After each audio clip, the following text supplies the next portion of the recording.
Assalamualaikum everyone, this is D3 8th edition chapter 4 exercise 4b question number 4 हम इसका करने लगे हैं। कहते हैं evaluate each of the following using without using a calculator। Okay, no problem. अगर मैं ऑप्शन नंबर ए की बात करूं जो कि है 216 और होल पावर है 2/3, तो सबसे पहले 216 का प्राइम फैक्टर निकालें। बच्चे इसको 2 1 2 2 8 16 करेंगे। याद रखिएगा 2 1 2 जीरो लगा के 2 8 16 करना। उसकी वजह यह है कि जब आप 2 1 2 लेंगे आपको 1 तो टेबल में आता नहीं है, 2 के टेबल में आपको एक साथ दो नंबर लेने। जब दो नंबर एक साथ लेने तो जीरो प्लेस करना पड़ता है। तो इन शॉर्ट हम बच्चों को कहते हैं कि 2 10 20 ले लें। 2 10 20 1 के रह जाएगा तो 2 8 16। और 2 18 इसलिए नहीं हो सकता क्योंकि 2 18 36 होता है। 2 18 216 नहीं होता, ठीक है। और 2 5 10, 2 4 8 एंड 2 2 4, 2 7 14, 3 9 27, 3 3 9 और 3 1 3। तो 216 के जो प्राइम फैक्टर बने वो 2 3 टाइम्स हैं और 3 भी 3 टाइम्स है। तो 2 3 टाइम्स है और 3 भी 3 टाइम्स है और होल पावर है 2/3। बेसिकली जो होल पावर 2/3 है ये सबका है। ये इस 2 की पावर 3 का भी है तो 2/3, और ये 3 की पावर 3 का भी है 2/3, ठीक है। तो ये 3 और 3 कैंसिल, 2 की पावर क्यूब और ये 3 कैंसिल, 2 की पावर क्यूब नहीं बनेगा, कर दी ना गलती नोमान साहब। 2 की पावर स्क्वायर बनेगा, ठीक है। ये 2 की पावर स्क्वायर है और यहाँ पर भी 3 की पावर स्क्वायर। तो 2 की पावर स्क्वायर 4, 3 की पावर स्क्वायर 6 नहीं होगा, 9 होगा। 4 9 36, ठीक है जी। तो 36 आपका आंसर आ जाएगा। अब है ऑप्शन नंबर बी। मेरी बात समझ आ गई ना इसमें जो हमने किया है। अब है ऑप्शन नंबर बी 8। 8 की होल पावर है 5/3। तो सबसे पहले आप 8 के प्राइम फैक्टर निकालें। 2 4 8, 2 2 4, 2 1 2, यानी कि 2 जो है 3 टाइम्स 8 होता है, ठीक है।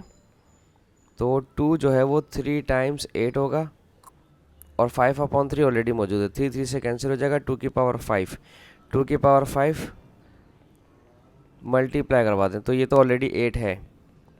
8 4 32, ये हो जाएगा 32। 2 की पावर 5 32 होता है, ठीक है।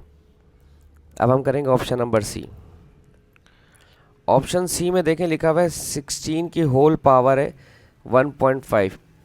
हमने आपको कभी भी डेसिमल में सॉल्व करना नहीं सिखाया है, ठीक है। हमने आपको हमेशा फ्रैक्शन में सॉल्व करना सिखाया है, पावर को। तो अब अगर ये 1.5 है तो 1.5 क्या होता है? 1.5 होता है 3/2। अब ये 3/2 कैसे मुझे पता चला? देखिए मैंने 1.5 का डेसिमल रिमूव किया, डिवाइड में 10 आया। ये दोनों 5 के टेबल में आते हैं। 5 3 15, 5 2 10। तो इस तरह से 16 का जब मैंने पावर जो डेसिमल थी उसे फ्रैक्शन में चेंज किया तो वो बन गया 3/2। अब आप जानते हैं 16 जो है वो 4 का स्क्वायर होता है, ठीक है।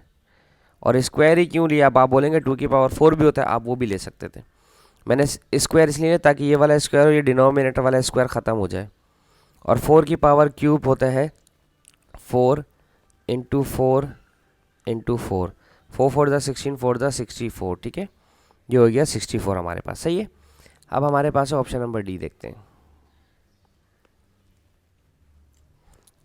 ऑप्शन डी में है -1000 होल पावर 4/3। तो अगर आप 1000 की बात करें तो 1000 होता है 10 का क्यूब, सही है ना। 10 का क्यूब अगर आप गौर से देखें तो 10 का क्यूब होता है 4/3। 3 3 से कैंसिल। -10 की पावर 4 होता है माइनस, अच्छा माइनस, ओ होल पर था, होल पावर है। होल पावर तो माइनस पॉजिटिव हो जाएगा और 1 2 3 4, तो 4 जीरोज आ जाएंगे क्योंकि 10 टू द पावर 4 का मतलब 4 जीरोज होते हैं, ठीक है। अच्छा ऑप्शन ई देखते हैं। 81 टू द पावर 3/4 -9 3/2। 81 दो चीज़ें होंगी। 81 होता है, एक तो होता है 9 का स्क्वायर, ठीक है, यानी कि 9 का स्क्वायर। और अगर आप गौर करें यहाँ पर मेरे पास होल पावर में अपॉन में जो है 4 है, तो मैं कोशिश करता हूँ उसको और एक्सपेंड करूँ। तो 3 × 3 भी होता है और 3 × 3, तो कितने 3 हो गए? 3 जो है वो 4 हो गया। तो मेरा ख्याल है 3 की पावर 4 ले लेते हैं और होल पावर 3/4।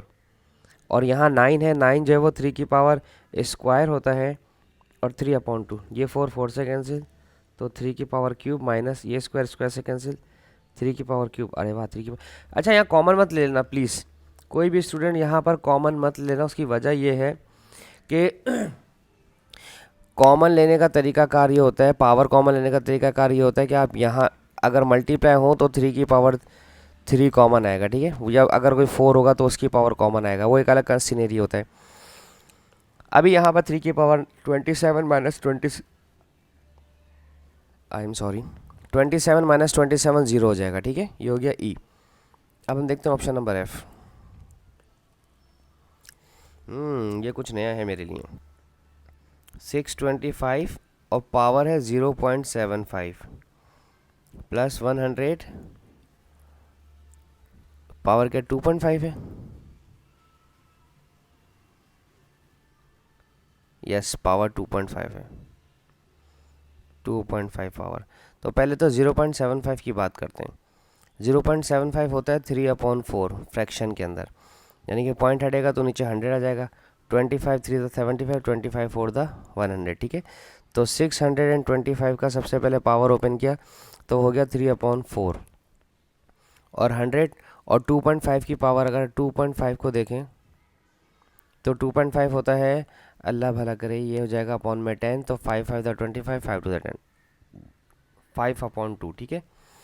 अब 625 के प्राइम फैक्टर देखने हैं आपने। सबसे पहले ये आएंगे हमारे पास जनाब 5 1 ज़ा 5, 5 2 ज़ा 10, 5 5 ज़ा 25, फिर 5 से जाएंगे तो 5 की पावर 4, तो 5 की पावर 4 और होल पावर 3/4।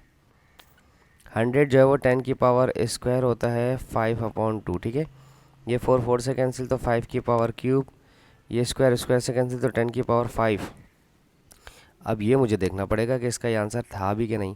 5 की पावर क्यूब हो जाएगा हमारे पास 125 और 10 की पावर 5 होता है 1 2 3 4 5, तो इसका आंसर मेरे पास बनना चाहिए 100125।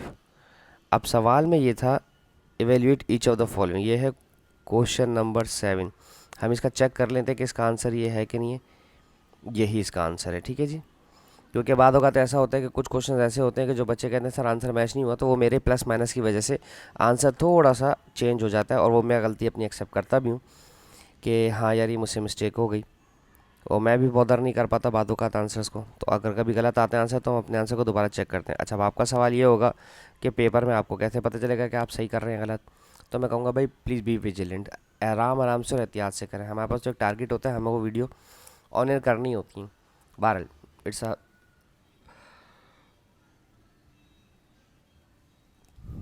A separate debate, sorry. Question number 8, simplify each of the following expression your answer in the next form. अरे भैया इससे आसान सवाल तो कोई दे नहीं सकते थे।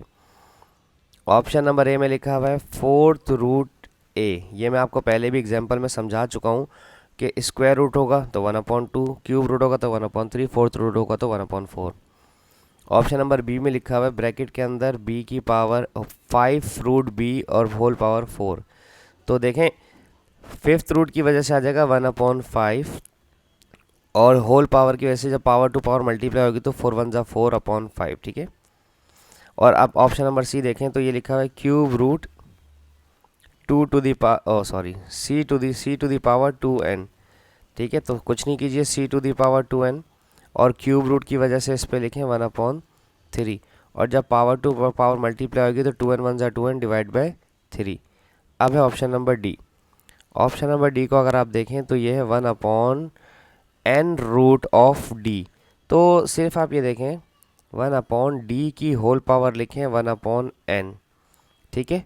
और अगर आप 1/, अच्छा इन्होंने पॉजिटिव और नेगेटिव का तो लिखा नहीं है, ठीक है, लेकिन अगर कोई बच्चा बोले नहीं मैं डिनोमिनेटर में नहीं लिखना चाह रहा, आप जानते हैं पावर ऊपर आएगी तो पावर नेगेटिव हो जाती है। याद है ना मैंने आपको सिखाया था कि अगर आप माइनस में रेसिप्रोकल करेंगे तो पॉजिटिव हो जाएगा, और पॉजिटिव में रेसिप्रोकल करेंगे तो नेगेटिव हो जाएगा, ठीक है। ऑप्शन डी हमारा हो गया। अब हम देखते हैं option number E. I don't know कि इतनी नींद क्यों आ रही है मुझे। Option number E 2/8 root E की पावर 4, इसको जूम करें थोड़ा सा, thank you. 2e to the power 4 और 8th रूट की वजह से हो जाएगा 1/8, तो 4 1 = 4, 4 2 = 8, तो ये हो जाएगा 2/e⁻1/2। ठीक है जी, ये ऑप्शन नंबर ई किया मैंने। ऑप्शन एफ देख लेते हैं इसका, 1/√f⁵, ठीक है।